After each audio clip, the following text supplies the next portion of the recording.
ہم رسول اللہ صلی اللہ علیہ وسلم کے ساتھ تھے۔ حضرت بلال رضی اللہ عنہ اذان کے لیے کھڑے ہوئے۔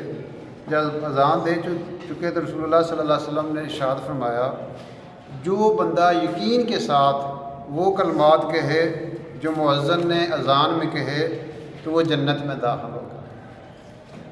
جو بندہ یقین کے ساتھ وہ کلمات کہے جو مؤذن کہتا ہے، یعنی وہی کلمات ریپیٹ کرنے ہوتے ہیں، صرف حی علی الصلاۃ اور حی علی الفلاح کے جواب میں لا حول ولا قوت الا باللہ پڑھتے ہیں۔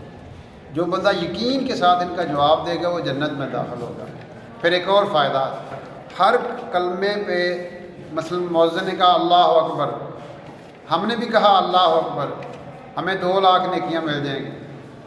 مؤذن نے کہا اشہد ان محمد رسول اللہ، ہم نے بھی ریپیٹ کیا اشہد ان محمد رسول اللہ، ہمیں 2 لاکھ نیکیاں مل گئی۔